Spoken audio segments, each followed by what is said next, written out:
ದೀಪವು ಅರಳಿದೆ ಮನದಲ್ಲಿ, ತುಂಬಿಹುದು ಮನದಲ್ಲಿ ಖುಷಿಯು, ಪ್ರೀತಿಯು ನಿನ್ನ ಈ ಸಂಸಾರವು, ಅದಕ್ಕಿಂತಲೂ ಪ್ರೀತಿಯು ನೀನು ಬಾಬಾ, ನಿನ್ನ ಹೃದಯದಿ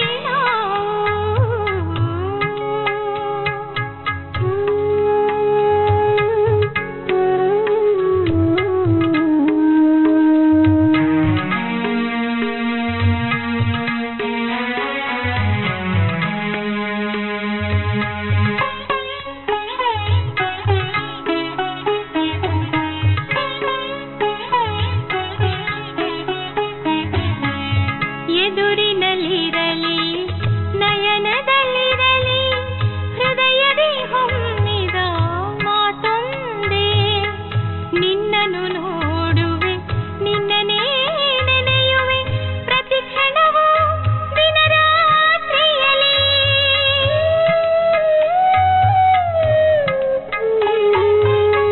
ಎದುರಿನಲ್ಲಿರಲಿ ನಯನದಲ್ಲಿರಲಿ ಹೃದಯದಿ ಹೊಮ್ಮಿದ ಮಾತೊಂದೇ, ನಿನ್ನನ್ನು ನೋಡುವೆ ನಿನ್ನನೇ ನೆನೆಯುವೆ ಪ್ರತಿ ಕ್ಷಣವೂ ದಿನರಾತ್ರಿಯಲಿ. ಸ್ನೇಹದ ಸಾಗರ ನೀನು ಬಾಬಾ, ಬಲು ವಿಚಿತ್ರನು ನೀನು ಬಾಬಾ, ನಿನ್ನ ಹೃದಯದಿ ನಾವು, ನಮ್ಮ ಹೃದಯದಿ ನೀನು, ನಮ್ಮ ಹೃದಯದಿ ನೀನು ಬಾಬಾ, ನಿನ್ನ ಹೃದಯದಿ ನಾವು, ನಮ್ಮ ಹೃದಯದಿ ನೀನು. ಸಾವಿರ ಸಂತೋಷವ ಮುರಳಿಯಲು ನೀಡಿರುವೆ ನಮಗೆ ನೀನು ಬಾಬಾ, ನಿನ್ನ ಹೃದಯದಿ ನಾವು.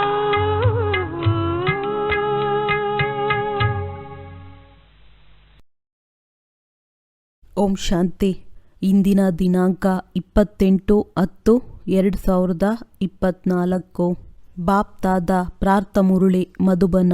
ಮಧುರ ಮಕ್ಕಳೇ, ಸದ್ಗುರುವಿನ ಮೊಟ್ಟ ಮೊದಲ ಶ್ರೀಮತವಾಗಿದೆ, ದೇಹಿ ಅಭಿಮಾನಿಯಾಗಿ ದೇಹದ ಅಭಿಮಾನವನ್ನು ಬಿಟ್ಟು ಬಿಡಿ. ಪ್ರಶ್ನೆ: ಈ ಸಮಯದಲ್ಲಿ ನೀವು ಮಕ್ಕಳು ಯಾವುದೇ ಇಚ್ಛೆಯನ್ನು ಇಟ್ಟುಕೊಳ್ಳಲು ಸಾಧ್ಯವಿಲ್ಲ, ಏಕೆ? ಉತ್ತರ: ಏಕೆಂದರೆ ನೀವೆಲ್ಲರೂ ವಾನಪ್ರಸ್ಥಿಗಳಾಗಿದ್ದೀರಿ. ನಿಮಗೆ ತಿಳಿದಿದೆ, ಈ ಕಣ್ಣುಗಳಿಂದ ಏನೆಲ್ಲವನ್ನು ನೋಡುತ್ತೇವೆಯೋ ಅದು ವಿನಾಶವಾಗಲಿದೆ. ಈಗ ನಿಮಗೆ ಏನೂ ಬೇಕಿಲ್ಲ, ಪೂರ್ಣ ಭಿಕಾರಿಗಳಾಗಬೇಕಾಗಿದೆ, ಅರ್ಥಾತ್ ಎಲ್ಲವನ್ನೂ ಬುದ್ಧಿಯಿಂದ ಮರೆಯಬೇಕಾಗಿದೆ. ಒಂದು ವೇಳೆ ಇಂತಹ ಯಾವುದಾದರೂ ಅಮೂಲ್ಯ ವಸ್ತುವನ್ನು ಧರಿಸುತ್ತೀರೆಂದರೆ ಅದು ತಮ್ಮನ್ನು ಸೆಳೆಯುತ್ತದೆ. ಮತ್ತೆ ದೇಹಾಭಿಮಾನದಲ್ಲಿ ಸಿಕ್ಕಿ ಹಾಕಿಕೊಳ್ಳುತ್ತಾ ಇರುತ್ತೀರಿ. ಇದರಲ್ಲಿಯೇ ಪರಿಶ್ರಮವಿದೆ. ಯಾವಾಗ ಪರಿಶ್ರಮಪಟ್ಟು ಆತ್ಮ ಅಭಿಮಾನಿಗಳಾಗುತ್ತೀರೋ ಆಗ ವಿಶ್ವದ ರಾಜ್ಯಭಾಗ್ಯವು ಸಿಗುವುದು. ಓಂ ಶಾಂತಿ. 15 ನಿಮಿಷ ಅಥವಾ ಅರ್ಧ ಗಂಟೆಯ ಸಮಯ ಮಕ್ಕಳು ಕುಳಿತಿದ್ದೀರಿ. ತಂದೆಯೂ ಸಹ ತಮ್ಮನ್ನು ಆತ್ಮವೆಂದು ತಿಳಿದು ತಂದೆಯನ್ನು ನೆನಪು ಮಾಡಿ ಎಂದು 15 ನಿಮಿಷಗಳ ಕಾಲ ಕುಳ್ಳರಿಸುತ್ತಾರೆ. ಈ ಶಿಕ್ಷಣವು ಒಂದೇ ಬಾರಿ ಸಿಗುತ್ತದೆ, ಇಡೀ ಕಲ್ಪದಲ್ಲಿ ಮತ್ತೆಂದೂ ಸಿಗುವುದಿಲ್ಲ. ಸತ್ಯಯುಗದಲ್ಲಿ ಈ ರೀತಿ ಆತ್ಮ ಅಭಿಮಾನಿಯಾಗಿ ಕುಳಿತುಕೊಳ್ಳಿ ಎಂದು ಹೇಳುವುದಿಲ್ಲ. ಇದನ್ನು ಒಬ್ಬರೇ ಸದ್ಗುರು ತಂದೆಯು ತಿಳಿಸುತ್ತಾರೆ. ಅವರಿಗಾಗಿಯೇ ಒಬ್ಬ ಸದ್ಗುರುವು ಮೇಲೆತ್ತುತ್ತಾರೆ ಎಂದು ಹೇಳಲಾಗುತ್ತದೆ. ಉಳಿದವರೆಲ್ಲರೂ ಮುಳುಗಿಸುತ್ತಾರೆ. ಇಲ್ಲಿ ತಂದೆಯು ನಿಮ್ಮನ್ನು ಆತ್ಮ ಅಭಿಮಾನಿಗಳನ್ನಾಗಿ ಮಾಡುತ್ತಾರೆ. ತಾವೂ ಸಹ ದೇಹಿಯಾಗಿದ್ದಾರಲ್ಲವೇ? ನಿಮಗೆ ತಿಳಿಸುವುದಕ್ಕಾಗಿ ಹೇಳುತ್ತಾರೆ, ನಾನು ನೀವೆಲ್ಲ ಆತ್ಮಗಳ ತಂದೆಯಾಗಿದ್ದೇನೆ. ಅಂದ ಮೇಲೆ ಅವರೇನು ಮಕ್ಕಳ ರೀತಿಯಲ್ಲಿ ಆತ್ಮನೆಂದು ತಿಳಿದು ತಂದೆಯನ್ನು ನೆನಪು ಮಾಡಬೇಕಾಗಿಲ್ಲ. ಯಾರು ಆದಿ ಸನಾತನ ದೇವಿ ದೇವತಾ ಧರ್ಮಕ್ಕೆ ಸಂಬಂಧಪಟ್ಟವರಿದ್ದಾರೆಯೋ ಅವರೇ ತಂದೆಯನ್ನು ನೆನಪು ಮಾಡುತ್ತಾರೆ. ಸಂಬಂಧಿಗಳಂತೂ ಅನೇಕರಿರುತ್ತಾರಲ್ಲವೇ. ನಂಬರ್ ವಾರ್ ಪುರುಷಾರ್ಥದನುಸಾರ ಇದು ತಿಳಿದುಕೊಳ್ಳುವ ಮತ್ತು ತಿಳಿಸುವಂಥದ್ದಾಗಿದೆ. ಪರಮಪಿತ ಪರಮಾತ್ಮನು ನಿಮ್ಮೆಲ್ಲರ ತಂದೆಯೂ ಆಗಿದ್ದಾರೆ ಮತ್ತು ಜ್ಞಾನಪೂರ್ಣರೂ ಆಗಿದ್ದಾರೆ. ಆತ್ಮದಲ್ಲಿಯೇ ಜ್ಞಾನವಿರುತ್ತದೆ ಎಲ್ಲವೇ. ನಿಮ್ಮ ಆತ್ಮವು ಸಂಸ್ಕಾರವನ್ನು ತೆಗೆದುಕೊಂಡು ಹೋಗುತ್ತದೆ. ತಂದೆಯಲ್ಲಂತೂ ಮೊದಲಿನಿಂದಲೇ ಜ್ಞಾನದ ಸಂಸ್ಕಾರವಿದೆ. ಅವರು ತಂದೆಯಾಗಿದ್ದಾರೆ ಎಂಬುದನ್ನಂತೂ ಎಲ್ಲರೂ ಒಪ್ಪುತ್ತಾರೆ. ಎರಡನೆಯದಾಗಿ ಅಲ್ಲಿರುವ ವಿಶೇಷತೆ ಏನೆಂದರೆ ಯಥಾರ್ಥವಾದ ಜ್ಞಾನವಿದೆ. ಬೀಜರೂಪನಾಗಿದ್ದಾರೆ. ಹೇಗೆ ತಂದೆಯು ನಿಮಗೆ ತಿಳಿಸುತ್ತಾರೆಯೋ ಹಾಗೆಯೇ ನೀವು ಸಹ ಅನ್ಯರಿಗೆ ತಿಳಿಸಬೇಕಾಗಿದೆ. ತಂದೆಯು ಮನುಷ್ಯ ಸೃಷ್ಟಿಯ ಬೀಜರೂಪನಾಗಿದ್ದಾರೆ ಮತ್ತು ಸತ್ಯ ಚೈತನ್ಯನಾಗಿದ್ದಾರೆ, ಜ್ಞಾನಸಾಗರನಾಗಿದ್ದಾರೆ. ಅವರಲ್ಲಿ ಇಡೀ ಮಾನವ ವಂಶವೃಕ್ಷದ ಜ್ಞಾನವಿದೆ. ಮತ್ಯಾರಿಗೂ ಈ ವೃಕ್ಷದ ಜ್ಞಾನವಿರುವುದಿಲ್ಲ. ಮಾನವ ವಂಶವೃಕ್ಷದ ಬೀಜವು ತಂದೆಯಾಗಿದ್ದಾರೆ. ಅವರಿಗೆ ಪರಮಪಿತ ಪರಮಾತ್ಮನೆಂದು ಹೇಳಲಾಗುತ್ತದೆ. ಹೇಗೆ ಮಾವಿನ ಮರವಿದ್ದರೆ ಬೀಜಕ್ಕೆ ಆ ಮಾವಿನ ಮರದ ರಚಯಿತನೆಂದು ಹೇಳುತ್ತಾರೆ. ಬೀಜವು ಅದಕ್ಕೆ ತಂದೆಯಾಯಿತು. ಆದರೆ ಅದು ಜಡ ಬೀಜವಾಗಿದೆ. ಒಂದು ವೇಳೆ ಅದು ಚೈತನ್ಯವಾಗಿದ್ದರೆ ನನ್ನಿಂದ ಇಡೀ ವೃಕ್ಷವು ಹೇಗೆ ಹೊರ ಹೊಮ್ಮುತ್ತದೆ ಎಂದು ತಿಳಿದಿರುತ್ತಿತ್ತಲ್ಲವೇ. ಆದರೆ ಅದು ಜಡವಾಗಿದೆ. ಅದರ ಬೀಜವನ್ನು ನೆಲದಲ್ಲಿ ಬಿತ್ತಬೇಕಾಗುತ್ತದೆ. ಇಲ್ಲಂತೂ ಇವರು ಶಿವಬಾಬಾ ಚೈತನ್ಯ ಬೀಜರೂಪನಾಗಿದ್ದಾರೆ. ತಂದೆಯು ಮೇಲಿರುತ್ತಾರೆ. ನೀವು ಸಹ ಮಾಸ್ಟರ್ ಬೀಜರೂಪರಾಗುತ್ತೀರಿ. ತಂದೆಯಿಂದ ನಿಮಗೆ ಜ್ಞಾನವೂ ಸಿಗುತ್ತದೆ. ಅವರು ಸರ್ವಶ್ರೇಷ್ಠನಾಗಿದ್ದಾರೆ. ಅವರಿಂದ ನೀವು ಶ್ರೇಷ್ಠ ಪದವಿಯನ್ನೇ ಪಡೆಯುತ್ತೀರಿ. ಸ್ವರ್ಗದಲ್ಲಿಯೂ ಶ್ರೇಷ್ಠ ಪದವಿಯೂ ಬೇಕಲ್ಲವೇ. ಅದನ್ನು ಮನುಷ್ಯರು ತಿಳಿದುಕೊಂಡಿಲ್ಲ. ಸ್ವರ್ಗದಲ್ಲಿ ದೇವಿ ದೇವತೆಗಳ ರಾಜ್ಯವಿರುತ್ತದೆ. ರಾಜಧಾನಿಯಲ್ಲಿ ರಾಜ, ರಾಣಿ, ಪ್ರಜೆ, ಬಡವರು, ಸಾಹುಕಾರರು ಮೊದಲಾದವರೆಲ್ಲರೂ ಹೇಗೆ ಆಗಿರಬಹುದು? ಈಗ ನಿಮಗೆ ತಿಳಿದಿದೆ ಆದಿ ಸನಾತನ ದೇವಿ ದೇವತಾ ಧರ್ಮವು ಹೇಗೆ ಸ್ಥಾಪನೆಯಾಗುತ್ತಿದೆ. ಯಾರು ಸ್ಥಾಪನೆ ಮಾಡುತ್ತಾರೆ? ಭಗವಂತ ಮತ್ತೆ ತಂದೆಯು ಮಕ್ಕಳೇ, ಏನೆಲ್ಲವೂ ಆಗುತ್ತಿದೆಯೋ ಎಲ್ಲವೂ ನಾಟಕದ ಯೋಜನೆಯ ಅನುಸಾರವೇ ಆಗುತ್ತಿದೆ. ಎಲ್ಲರೂ ನಾಟಕದಲ್ಲಿ ವಶವಾಗಿದ್ದಾರೆ. ತಂದೆಯೂ ಸಹ ಹೇಳುತ್ತಾರೆ, ನಾನು ಸಹ ನಾಟಕದಲ್ಲಿ ವಶವಾಗಿದ್ದೇನೆ. ನನಗೂ ಪಾತ್ರವೂ ಸಿಕ್ಕಿದೆ. ಅದೇ ಪಾತ್ರವನ್ನಭಿನಯಿಸುತ್ತೇನೆ. ತಂದೆಯು ಪರಮ ಆತ್ಮನಾಗಿದ್ದಾರೆ. ಅವರಿಗೆ ಸುಪ್ರೀಂ ಫಾದರ್ ಎಂದು ಹೇಳಲಾಗುತ್ತದೆ. ಮತ್ತೆಲ್ಲರಿಗೂ ಸಹೋದರರೆಂದು ಹೇಳಲಾಗುತ್ತದೆ. ತಂದೆಯ ವಿನಃ ಮತ್ಯಾರಿಗೂ ತಂದೆ, ಶಿಕ್ಷಕ, ಗುರುವೆಂದು ಹೇಳಲಾಗುವುದಿಲ್ಲ. ಅಂದ ಮೇಲೆ ಇವರು ಪಾರಲೌಕಿಕ ತಂದೆಯೂ ಆಗಿದ್ದಾರೆ, ಶಿಕ್ಷಕ ಸದ್ಗುರುವೂ ಆಗಿದ್ದಾರೆ. ಈ ಮಾತುಗಳನ್ನು ಮರೆಯಬಾರದು. ಆದರೆ ಮಕ್ಕಳು ಮರೆತು ಹೋಗುತ್ತೀರಿ. ಏಕೆಂದರೆ ನಂಬರ್ ವಾರ್ ಪುರುಷಾರ್ಥದನುಸಾರ ರಾಜಧಾನಿಯು ಸ್ಥಾಪನೆಯಾಗುತ್ತಿದೆ. ಪ್ರತಿಯೊಬ್ಬರೂ ಹೇಗೆ ಪುರುಷಾರ್ಥ ಮಾಡುತ್ತಾರೆ? ಇವರು ತಂದೆಯನ್ನು ನೆನಪು ಮಾಡುತ್ತಾರೆಯೋ ಅಥವಾ ಇಲ್ಲವೇ? ದೇಹಿ ಅಭಿಮಾನಿಯಾಗಿದ್ದಾರೆಯೇ ಅಥವಾ ಇಲ್ಲವೇ ಎಂಬುದು ಸ್ಥೂಲದಲ್ಲಿ ಕಂಡುಬರುತ್ತದೆ. ಇವರು ಜ್ಞಾನದಲ್ಲಿ ತೀಕ್ಷ್ಣವಾಗಿದ್ದಾರೆ ಎಂದು ಅವರ ಚಲನೆಯಿಂದ ತಿಳಿದುಕೊಳ್ಳಲಾಗುತ್ತದೆ. ತಂದೆಯು ನೀವು ಈ ರೀತಿ ಇದ್ದೀರೆಂದು ಯಾರಿಗೂ ನೇರವಾಗಿ ಹೇಳುವುದಿಲ್ಲ.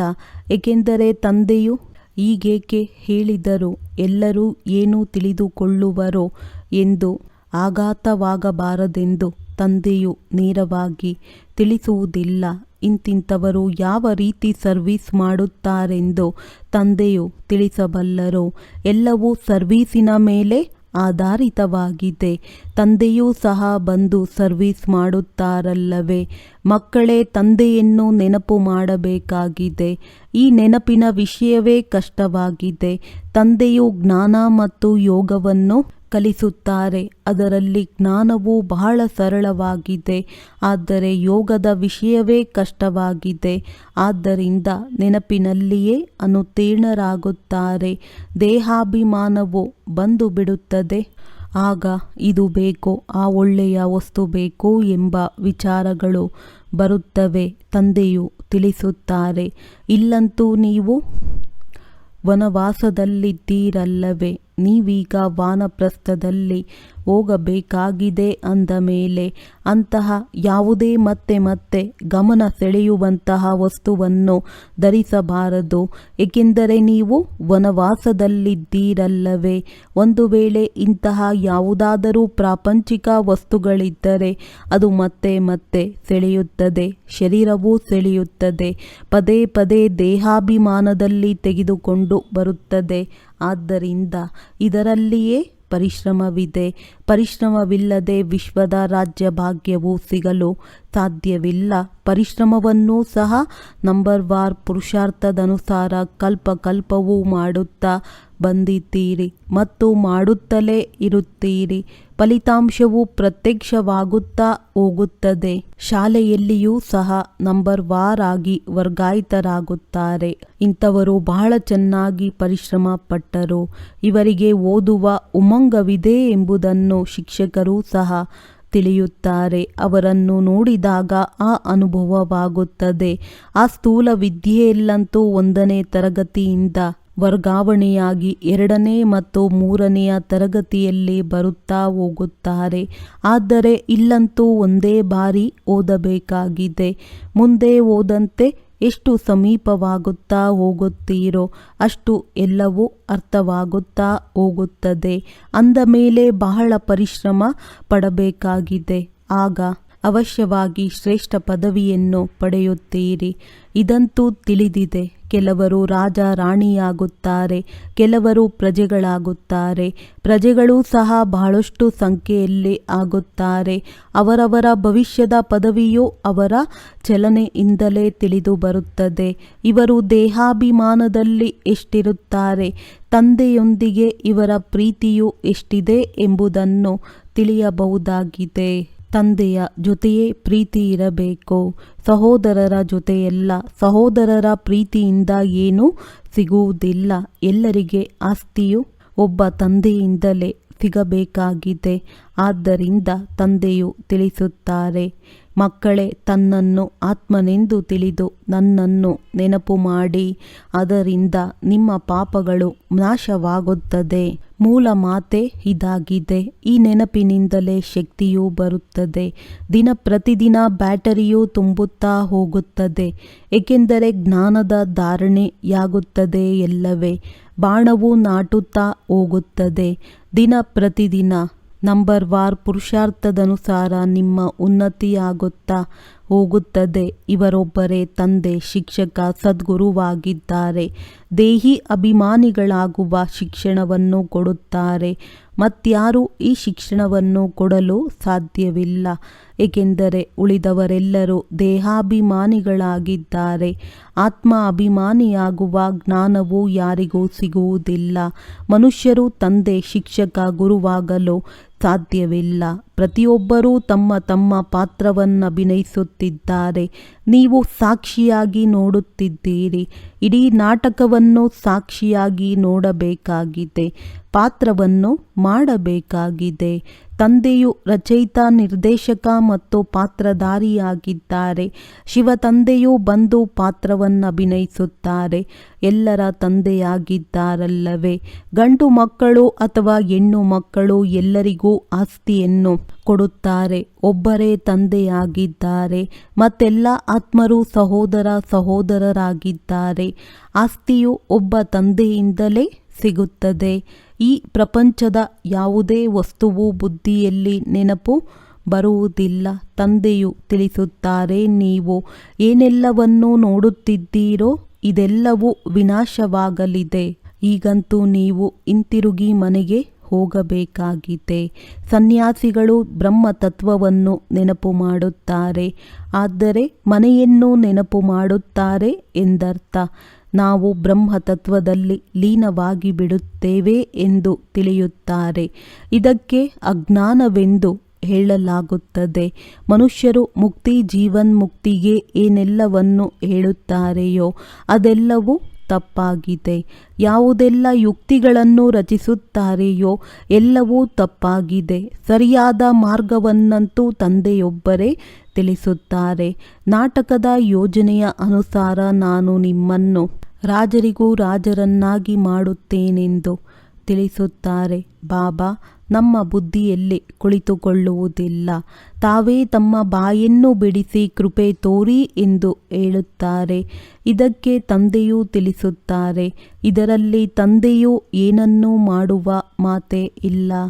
ಮುಖ್ಯ ಮಾತೇನೆಂದರೆ ನೀವು ತಂದೆಯ ಆದೇಶದಂತೆ ನಡೆಯಬೇಕಾಗಿದೆ. ತಂದೆಯಿಂದಲೇ ಸರಿಯಾದ ಮಾರ್ಗವು ಸಿಗುತ್ತದೆ. ಉಳಿದೆಲ್ಲ ಮನುಷ್ಯರದ್ದು ಸರಿಯಾದ ಮಾರ್ಗವು ಸಿಗುವುದಿಲ್ಲ. ಏಕೆಂದರೆ ಎಲ್ಲರಲ್ಲಿಯೂ ಪಂಚವಿಕಾರಗಳಿದೆಯಲ್ಲವೇ. ಕೆಳಗಿಳಿಯುತ್ತಾ ಇಳಿಯುತ್ತಾ ತಪ್ಪು ಮಾರ್ಗದಂತೆ ನಡೆಯುತ್ತಾ ಹೋಗುತ್ತಾರೆ. ರಿದ್ಧಿ ಸಿದ್ಧಿ ಮತ್ತು ಇನ್ನೇನನ್ನೋ ಮಾಡುತ್ತಿರುತ್ತಾರೆ. ಅದರಲ್ಲಿ ಸುಖವಿಲ್ಲ. ನಿಮಗೆ ತಿಳಿದಿದೆ, ಇದೆಲ್ಲವೂ ಅಲ್ಪಕಾಲದ ಸುಖವಿದೆ. ಇದಕ್ಕೆ ಕಾಗವಿಷ್ಟ ಸಮಾನ ಸುಖವೆಂದು ಹೇಳಲಾಗುತ್ತದೆ. ಏಣಿಯ ಚಿತ್ರದಲ್ಲಿ ನೀವು ಬಹಳ ಚೆನ್ನಾಗಿ ತಿಳಿಸಬಹುದು ಮತ್ತು ಕಲ್ಪವೃಕ್ಷದ ಚಿತ್ರದಲ್ಲಿಯೂ ತಿಳಿಸಬಹುದಾಗಿದೆ. ನಿಮ್ಮ ಧರ್ಮ ಸ್ಥಾಪನೆ ಮಾಡುವವರು ಇಂತಿಂತಹ ಸಮಯದಲ್ಲಿ ಬರುತ್ತಾರೆ, ಕ್ರಿಸ್ತನು ಇಂತಹ ಸಮಯದಲ್ಲಿ ಬರುತ್ತಾರೆಂದು ನೀವು ಯಾವುದೇ ಧರ್ಮದವರಿಗಾದರೂ ತೋರಿಸಬಹುದು. ಯಾರು ಅನ್ಯ ಧರ್ಮಗಳಲ್ಲಿ ಹೋಗಿ ಸೇರಿದ್ದಾರೆಯೋ ಅವರಿಗೆ ಈ ಧರ್ಮವೇ ಸತ್ಯವಾದುದೆಂದು ಎನಿಸುತ್ತದೆ. ಆಗ ಅಲ್ಲಿಂದ ಬಂದು ಬಿಡುತ್ತಾರೆ. ಇನ್ನು ಕೆಲವರಿಗೆ ಪ್ರಿಯವೆನಿಸುವುದಿಲ್ಲ ಅಂದ ಮೇಲೆ ಅವರು ಪುರುಷಾರ್ಥವನ್ನು ಹೇಗೆ ಮಾಡುತ್ತಾರೆ? ಮನುಷ್ಯರು ಮನುಷ್ಯರನ್ನು ನೇಣುಗಂಬಕ್ಕೇರಿಸುತ್ತಾರೆ. ನೀವಂತೂ ಒಬ್ಬ ತಂದೆಯ ನೆನಪಿನಲ್ಲಿಯೇ ಇರಬೇಕಾಗಿದೆ. ಒಬ್ಬ ತಂದೆಯೊಂದಿಗೆ ಬುದ್ಧಿಯೋಗವನ್ನು ಜೋಡಿಸುವುದು ಬಹಳ ಮಧುರವಾದ ನೇಣುಗಂಬವಾಗಿದೆ. ಏಕೆಂದರೆ ಆತ್ಮದ ಬುದ್ಧಿಯೋಗವು ತಂದೆಯ ಕಡೆಯೇ ಇರುತ್ತದೆ. ತಂದೆಯನ್ನು ನೆನಪು ಮಾಡಿ ಎಂದು ಆತ್ಮಕ್ಕೆ ಹೇಳಲಾಗುತ್ತದೆ. ಇದು ನೆನಪಿನ ನೇಣುಗಂಬವಾಗಿದೆ. ತಂದೆಯಂತೂ ಮೇಲಿರುತ್ತಾರಲ್ಲವೇ. ನಿಮಗೆ ತಿಳಿದಿದೆ, ನಾವು ಆತ್ಮರಾಗಿದ್ದೇನೆ. ನಾವು ತಂದೆಯನ್ನೇ ನೆನಪು ಮಾಡಬೇಕಾಗಿದೆ. ನಾವು ಶರೀರವನ್ನು ಇಲ್ಲಿಯೇ ಬಿಡಬೇಕಾಗಿದೆ. ನಿಮಗೆ ಪೂರ್ಣ ಜ್ಞಾನವಿದೆ ಅಂದಾಗ ನೀವಿಲ್ಲಿ ಕುಳಿತು ಏನು ಮಾಡುತ್ತೀರಿ? ವಾಣಿಯಿಂದ ದೂರ ಹೋಗುವ ಪುರುಷಾರ್ಥ ಮಾಡುತ್ತೀರಿ. ಎಲ್ಲರೂ ನನ್ನ ಬಳಿ ಬರಬೇಕಾಗಿದೆ ಎಂದು ತಂದೆಯು ತಿಳಿಸುತ್ತಾರೆ ಅಂದಾಗ ಕಾಲರ ಕಾಲ ಆದರಲ್ಲವೇ. ಆ ಕಾಲ ಮೃತ್ಯುವಂತೂ ಒಬ್ಬರನ್ನು ತೆಗೆದುಕೊಂಡು ಹೋಗುತ್ತದೆ. ವಾಸ್ತವದಲ್ಲಿ ತೆಗೆದುಕೊಂಡು ಹೋಗಲು ಕಾಲ ಯಮಧರ್ಮರಾಜವೆನ್ನುವುದು ಯಾವುದೂ ಇಲ್ಲ. ಇದೆಲ್ಲವೂ ನಾಟಕದಲ್ಲಿ ನಿಗದಿಯಾಗಿದೆ. ತನ್ನ ಸಮಯವು ಬಂದಾಗ ಆತ್ಮವು ತಾನಾಗಿಯೇ ಶರೀರವನ್ನು ಬಿಟ್ಟು ಹೊರಟು ಹೋಗುತ್ತದೆ. ಈ ತಂದೆಯಂತೂ ಎಲ್ಲ ಆತ್ಮಗಳನ್ನು ಕರೆದುಕೊಂಡು ಹೋಗುತ್ತಾರೆ. ಆದ್ದರಿಂದ ಈಗ ನಿಮ್ಮೆಲ್ಲರ ಬುದ್ಧಿಯೋಗವು ತಮ್ಮ ಮನೆಗೆ ಹಿಂತಿರುಗಿ ಹೋಗುವುದರಲ್ಲಿದೆ. ಶರೀರ ಬಿಡುವುದಕ್ಕೆ ಸಾಯುವುದೆಂದು ಹೇಳಲಾಗುತ್ತದೆ. ಶರೀರವು ಸಮಾಪ್ತಿಯಾಯಿತೆಂದರೆ ಆತ್ಮವು ಹೊರಟು ಹೋಯಿತು.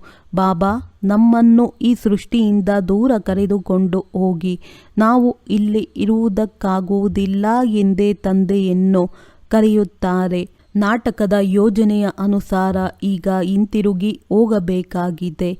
ಬಾಬಾ, ಇಲ್ಲಿ ಅಪಾರ ದುಃಖವಿದೆ, ನಾವಿಲ್ಲಿ ಇರಲು ಇಷ್ಟವಿಲ್ಲ ಹೇಳುತ್ತಾರೆ. ಇದು ಬಹಳ ಕೊಳಕು ಪ್ರಪಂಚವಾಗಿದೆ. ಎಲ್ಲರೂ ಅವಶ್ಯವಾಗಿ ಸಾಯಬೇಕಾಗಿದೆ.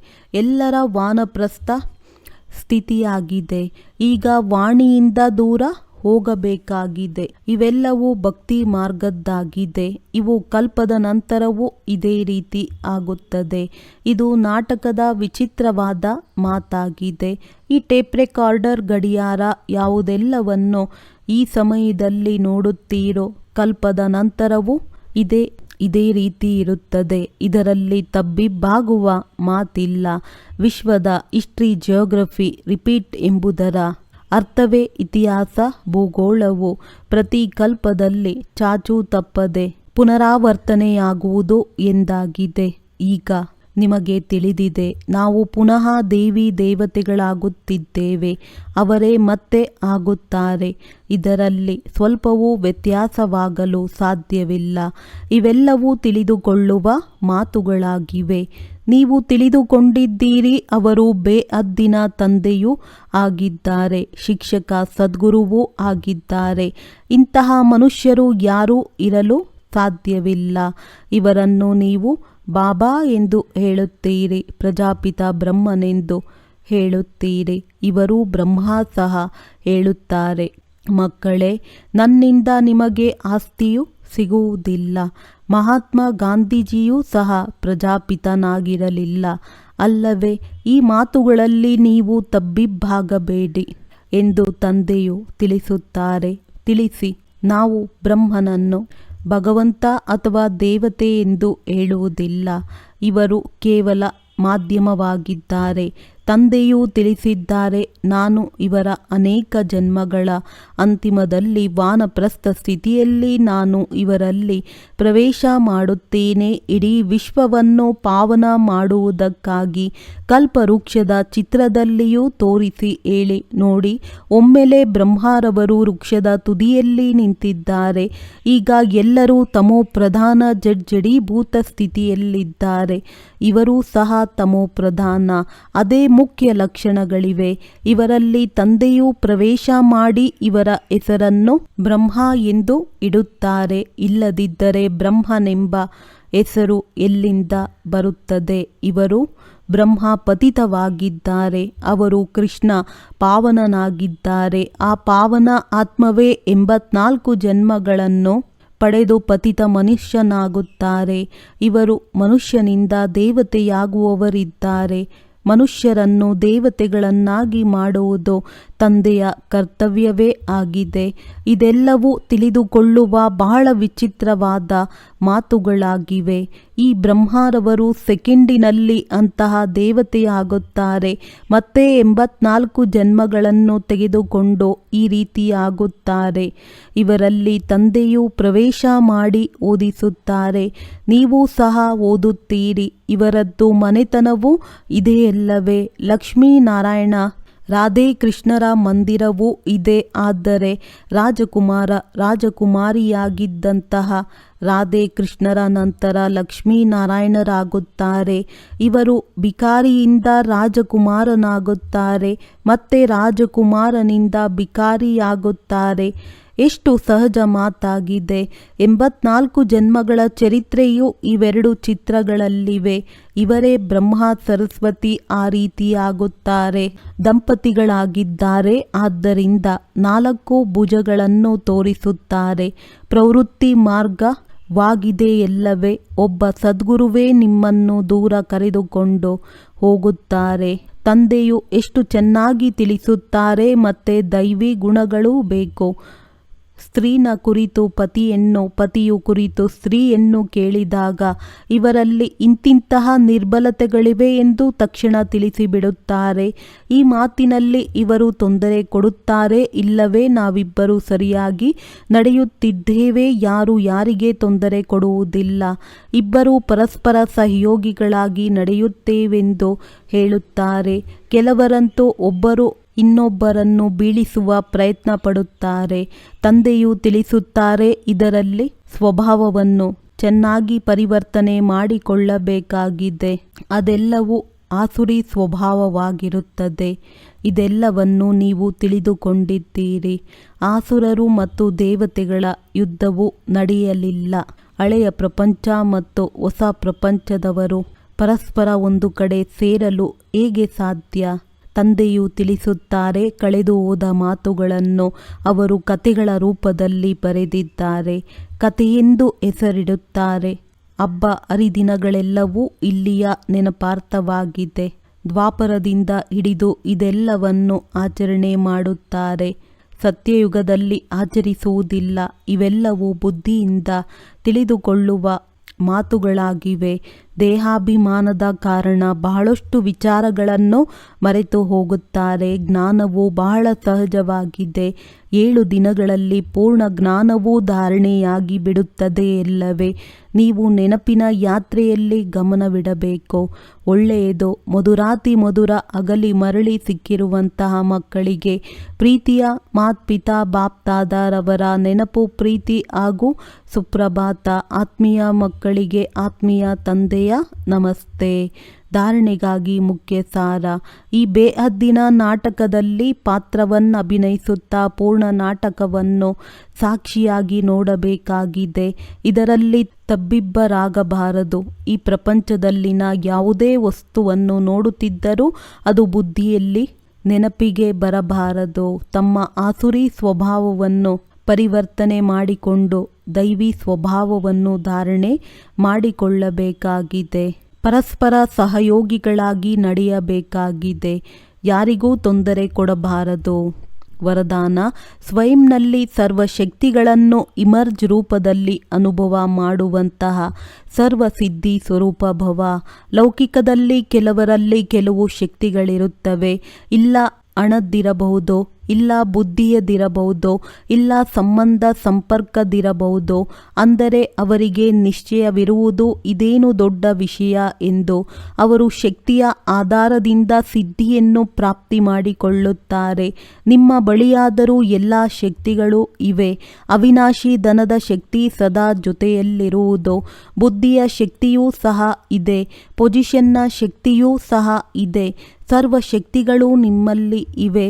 ಸರ್ವಶಕ್ತಿಗಳು ನಿಮ್ಮಲ್ಲಿವೆ. ಅವುಗಳನ್ನು ಕೇವಲ ಇಮರ್ಜ್ ರೂಪದಲ್ಲಿ ಅನುಭವ ಮಾಡಿದ್ದಲ್ಲಿ ಸಮಯದಲ್ಲಿ ವಿಧಿಯ ಮೂಲಕ ಸಿದ್ಧಿಯನ್ನು ಪ್ರಾಪ್ತಿ ಮಾಡಿಕೊಂಡು ಸಿದ್ಧಿ ಸ್ವರೂಪರಾಗಿ ಬಿಡುವಿರಿ. ಸ್ಲೋಗನ್: ಮನಸ್ಸನ್ನು ಪ್ರಭುವಿನ ಸಂಪತ್ತು ಎಂದು ತಿಳಿದು ಅದನ್ನು ಸದಾ ಶ್ರೇಷ್ಠ ಕಾರ್ಯದಲ್ಲಿ ತೊಡಗಿಸಿ.